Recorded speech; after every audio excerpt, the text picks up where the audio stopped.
Hello everyone and welcome back to another AKA video. Today we are going through our killer tier list. So that's the best ranked killers in our opinion, all the way to the worst ranked killers. So we're going to be covering everything we can.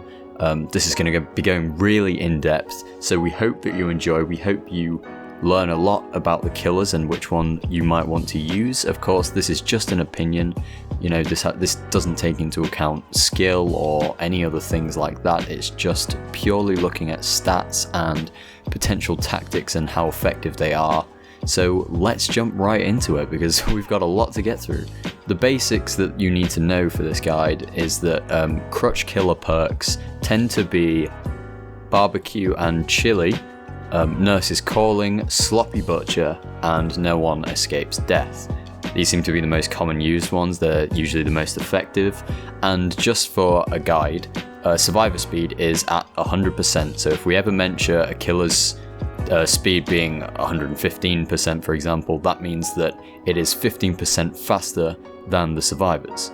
The Wraith is currently one of the fastest killers in the game while cloaked with a movement speed of 126%. But despite that, the Wraith is virtually useless when it comes to the chase because it has no ability, no strength, no power in a chase situation. As a Wraith player, you must use the element of surprise while cloaked to sneak up on the survivors. And even if you manage to hit that survivor, your ability is now useless because you move into a chase, and due to the Wraith having the same killer speed while uncloaked as the majority of killers, which is 115% movement speed, this usually makes him quite an ineffective choice in a chase. The saving grace, however, for the Wraith is the sudden speed boost once it's uncloaked, which gives the killer a higher chance to get that first hit. Add-ons for the Wraith improve its strength as a killer. Most share the common goal of slowing the time required to interact with objects, which allows you to stay more in the chase. A perk which aids the Wraith greatly is the Sloppy Butcher, as mentioned before. Sloppy Butcher allows the Wraith to continue hunting the survivor even after the chase is finished. But despite all these perks and add-ons, the Wraith as a base killer is weak just simply because it has no ability to finish a chase quickly. Now we move on to the Doctor. Now the Doctor has a movement speed of 115% as well, while in punishment mode. This is 5% faster than when in treatment mode, which makes the Doctor a very unique killer. In any game as the Doctor, you need to take time to treat survivors, putting them into madness to halt their progress on generators. And while you're doing this, the Doctor is very much behind in the race to kill the survivors. In the chase, the Doctor doesn't have a main way to end the chase, very similarly to the Wraith. He can very easily be pallet looped like any killer, however once the survivor has been shocked or screaming, they can't interact with pallets or windows, which does give the Doctor a chance to hit the survivors. And Overcharge is a teachable perk for the Doctor which allows the Doctor to keep pressure on the survivors even after the chase finishes. All in all, the Doctor is just a stale killer which struggles to close out chases in a short amount of time. However, he is very good at stopping survivors from being stealthy. That's his main ability, but it does put him in a lower tier altogether. The Legion. Now the Legion has a base movement speed of 110%, making it one of the slowest killers in the normal chase. However, while using its ability, the Legion has a speed of 132%. This enormous speed in combination with the missed attack reduced cooldown allows the Legion to keep pressure on survivors. When using the Legion's ability, the Legion can't down survivors, instead he puts them into the deep wound state where the survivor must mend oneself in order to proceed. The Legion has the ability to jump over pallets, which is a unique ability, while in the Feral Frenzy, but this is negated by the fact that while in the Frenzy, the Legion has to hit the survivors 4 times for them to be knocked down. An add-on which would aid the Legion greatly is Stab Wound Study. This considerably decreases deep wound timer for all survivors. And this combined with the Filthy Blade perk, which increases the time required for a survivor to mend oneself, does greatly increase the chance of catching a survivor while they're mending. Bamboozle is one of the few perks which complements the Legion due to the Legion's ability to fast vault windows. The reason though for the Legion being such a low tier is for its inability to down survivors. His really slow base movement speed is a particular reason for this, and also the fact that sometimes he has to land 4 hits, which just makes him almost helpless. Next up is the Nightmare, or Freddie. This is the first in our list to be a licensed killer, meaning that his ability and weapons were set in stone before it reached Dead by Daylight, of course. This being said, Freddie is an underwhelming killer regardless, which struggles below rank 15 really.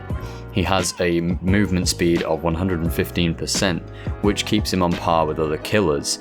However, the flaw begins with his ability Dream Demon, putting survivors into the dream world where they perform actions 50% slower. To place survivors into this state, Freddie must wait 7 seconds after finding the survivors, which allows the survivors to find a pallet and prepare to loop. While in the chase, Freddie has no real way to end the chase. His power only slows survivors, but it doesn't hurt them. A teachable perk for Freddie is Remember Me, and this perk allows Freddie more time after all the generators are completed to try and kill survivors as they open the doors, and that somewhat counters the time taken to be put into the dream state. Add-ons aid Freddie a huge amount, decreasing the time to enter the dream world and catching survivors off guard. However, all in all, he is just one of the weakest killers due to the underwhelming ability rendering Freddie as a basic killer with pretty much no ability. The Hag. Now the Hag has a movement speed of 110%, making her one of the slower killers. Her ability allows her to place 10 traps at any time around the map. When activated, the Hag is notified and has the ability to teleport to that trap. At first this ability seems strong, however, it can be countered by a flashlight or by crouching. Besides this, the Hag has no way to affect the survivors while in the chase. The saving grace for the Hag is its small terror radius of 24 meters, which is the second smallest terror radius behind Stage 1 Michael. This allows the Hag to get close to survivors without them realizing. The Hag's teachable perk, Hex Ruin, is a perk that allows the killers to slow the game down and prevent gen rushes by the survivors in the early game. This paired with a well-placed trap allows the Hag to have a constant pressure on the area of the map while patrolling generators. An add-on which benefits this strategy and the Hag in general is the Rusty Shackles perk. These stop phantasms to spawn when a survivor steps over a trap, allowing the Hag to teleport survivors without the survivors knowing that they actually triggered the trap. The Hag can be a strong killer for this reason, however, she has no way to end a chase and relies on add-ons and perks for a strong game, and for those reasons the Hag just clinches the lower tier killers. Moving on from here, we have the mid-tier killers. So we're going to start off with the Pig. The Pig has a movement speed of 115% while walking and crouching. However, while using her ability of her dash, her speed is 160%, which is faster than a survivor's sprint burst, which is 150%, giving her a chance to get a first hit on the survivors no matter what. While crouched, the Pig has no terror radius, but has a smaller FOV. The benefit of crouching allows the Pig to sneak up on the survivors, of course, it's part of her ability. Her ability, Jigsaw's Baptism, allows her to place the reversed bear traps, 4 in total per match, onto downed survivors, slowing the game down as then they have to remove these before they kill them. While in the chase, the Pig has no way to slow down or down the survivors. However, by using the dash ability, you can catch survivors off guard as you dash around pallets.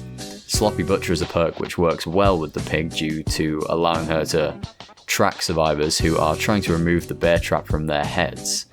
An add-on which greatly benefits the Pig is Amanda's Letter, which decreases the amount of bear traps she can hold to 3, but also decreases the amount of jigsaw boxes by 2, meaning that as the Pig you can patrol these 2 areas when the survivors have bear traps on. All in all, this makes the Pig a strong killer, but she doesn't have any abilities to quickly close out chases, which puts her nicely in the mid-tier for us. Next we go on to the Huntress. Now the Huntress has a movement speed of 110%, making her one of the slowest killers in the game. Combine this with her movement speed while charging her hatchet, it's 78.5%, which makes her appear useless while in a chase. However, the Huntress is unique due to her ability of a ranged attack. She can charge her hatchet to be thrown across the map to hit survivors. At the beginning of the game, the Huntress starts with 5 hatchets, which is replaced once used via lockers. This ability makes the Huntress a strong killer, as survivors leave themselves vulnerable in pallet loops since the Huntress can range hit them. What makes the Huntress a mid-tier killer, however, and not a high-tier killer, is the fact that after she's used her 5 hatches, she is now a base killer with no way of ending a chase. She has to either continue the chase and wait for a mistake, or leave the chase to refill on hatches. A Nurse's Calling is a strong perk for the Huntress, as it enables her to see survivors from far, letting her throw hatches to stop the survivors healing, and therefore get a potential hook. The best add-on for the Huntress is Iridescent Heads, because this decreases the amount of hatchets that the Huntress can hold by 2, but also allows hatchets to hit 1 down, which is a great upgrade. Next we go onto the Cannibal or Leatherface. He has a movement speed of 115%, making him one of the faster killers, but to add to this, the Cannibal has a way to one-hit down survivors with his chainsaw. The downside of the Cannibal's chainsaw is the fact that if he hits an obstacle, he becomes enraged and stops moving while still using the chainsaw. This allows the survivors a chance to escape a chase. The teachable perk Barbecue and Chili for the Cannibal lets it keep pressure on all 4 survivors once one has been hooked. But the add-ons for the Cannibal are underwhelming, with most simply decreasing the cooldown for hitting an object, which puts him in a mid-tier. Moving on to the Trapper. The Trapper has a movement speed of 115%, making him one of the faster killers as well. However, the Trapper has to spend time at the start of every game setting up traps, meaning that the survivor has part of the game to complete generators without the killer really putting any pressure on the survivors. Once the traps are placed, the Trapper can chase survivors into areas of the map where he has placed traps. Traps can also be used to close off areas of the map, such as the killer's shack, making chases easier for the Trapper. Hex Ruin allows the Trapper time to place traps without the concern that the survivors will gen rush in the early game. The best add-on for the Trapper is the Bloody Coil, which inflicts the injured state to any survivor that might disarm a trap. Finally, we move on to the high tier killers, so these are our top picks for playing killer. Starting off with the Hillbilly. Now the Hillbilly has a movement speed of 115%, but has the ability to move with a speed of 230% when using his unique chainsaw ability. His unique ability allows the Hillbilly to move quickly across the map, keeping pressure on all 4 survivors at all times regardless of where they are and how far apart they are. His chainsaw also has the ability to one-hit down survivors like the Cannibal, making the Hillbilly extremely strong in a chase if the survivor is caught with no pallet or window. Barbecue and Chili is no doubt the strongest perk for him, as it enables the Hillbilly to quickly pressure survivors across the map once the survivor has been hooked. The best add-on for the Hillbilly is Thompson's Moonshine, which tremendously increases the turning speed when using the chainsaw, which makes him very, very dangerous. Moving on from here, we have the Nurse. Now, the Nurse is pretty much everyone's high tier expectation at this point. The Nurse has a movement speed of 96.25%, which sounds low and is one of the lowest in the game, but can teleport across the map using her Blink ability. This ability makes the Nurse arguably the best killer in the game. It allows the Nurse to teleport across the map within a matter of seconds. The downside to teleporting, of course, is the fatigue afterwards, where the Nurse's POV shakes downwards. In the chase, the Nurse is incredibly strong. Pallets and windows become redundant due to the Nurse being able to teleport right through them. This puts survivors and killers into a new sort of tactic for Dead by Daylight: mind games. Mind games are essential as the Nurse because you need to read a situation and how survivors are trying to mislead you as a killer. For this reason, the Nurse is difficult to play at first. However, this list is judged on the potential of the killers, which means the Nurse is not falling short. Much like the Hillbilly, with its ability to keep pressure on throughout the map, Barbecue and Chili allows the nurse to do this more effectively, as well as Nurse's Calling. Add-ons for the nurse mainly affect her blink reducing cooldowns and increasing the amount of blink she has. Overall, it's interesting how her playstyle is so different, because mind games, as we say, are so important when it comes to the nurse, when most of the other killers can't really do that. They just have to play for chases, which I think makes her a very strong high tier. Next we have the Clown. Now the Clown has a base movement speed of 115%.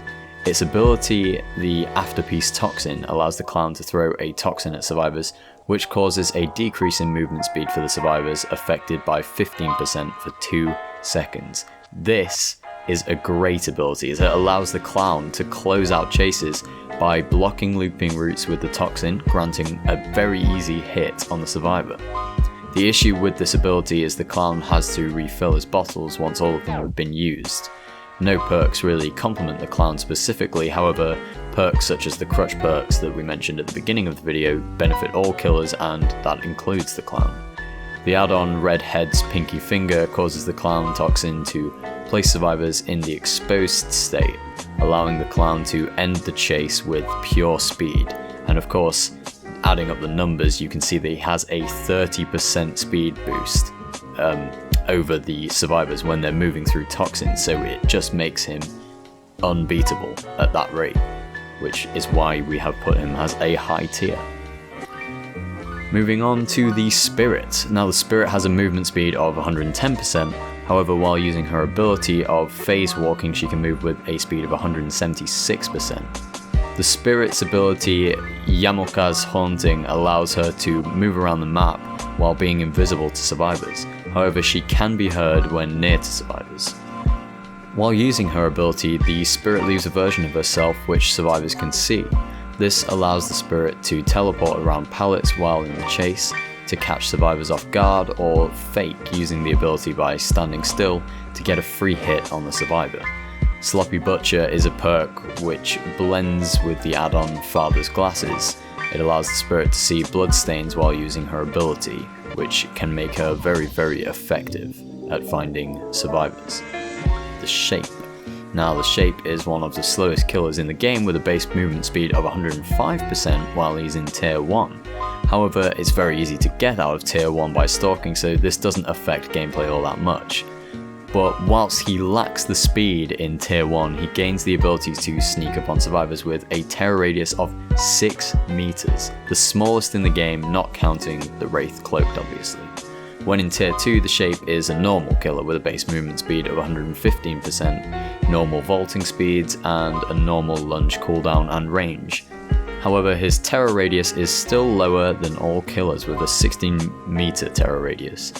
In tier 3, he can one-hit down survivors, vault faster as well, and also has a reduced cooldown on his attacks with a bigger lunge, but contrary to popular belief, the Shape does not get an increase in movement speed in tier 3. The Shape has interesting add-ons. With Judith's Tombstone, he can Mori survivors without them having to be hooked, but he loses his tier 3 after this is done. With a fragrant tuft of hair, the Shape has unlimited tier 3, and with a mirror, he is locked at tier 1. However, when he tries to stalk, he can see survivors' auras within a range of 32 meters, which allows him to be very sneaky and is one of the most terrifying things in the entire game, to be honest. Monitor and Abuse works well with the Shape, making his terror radius in tier 1 out of a chase 0 meters. So all in all, the Shape is definitely one that has different approaches depending on which perks he uses, which makes him a very, very difficult killer to read and therefore very easily a high tier killer. The Plague has a base movement speed of 115%, putting her in the top half of the killers when it comes to speed. However, her power Vile Purge is nothing short of the best power in the game. It allows the Plague to infect survivors so that when they run or interact with items, they increase the severity of the infection until their timer runs out, at which point they enter the broken state, where they can't heal themselves. It is worth noting, however, that the Plague can instantly put a survivor into the broken state if they aim their ability, so the majority of sick hits the survivor. The plague can then hit the survivor to end the chase, granting a possible sacrifice. In this state, the only way for survivors to heal themselves is to interact with a fountain, which will be one of many dotted throughout the map. Once they have completed this, the plague will be notified of where the survivor is by a sound and a visual clue at the fountain, which the survivor interacted with. Once the survivor has cleansed themselves, the fountains become corrupted, allowing the plague to turn into a makeshift Huntress. She can also interact with objects around the map, such as pallets and generators, infecting them for a limited time period. While this time is active, any survivor which interacts with these objects will become infected. For a limited time, the plague is able to inflict a ranged attack, which damages survivors. This power is arguably the strongest in the game, and this is why the plague is high tier. And that concludes it for our killer tier list. Yes, it took a long time to get through all those stats, but we got there. Let us know in the comments whether you agree, whether you disagree, whether we got things wrong, or what there is else to say about the killers, or why you like playing maybe lower tier killers, or why you don't like playing high tier killers. Just let us know.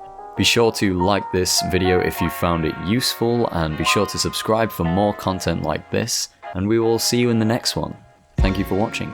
Peace.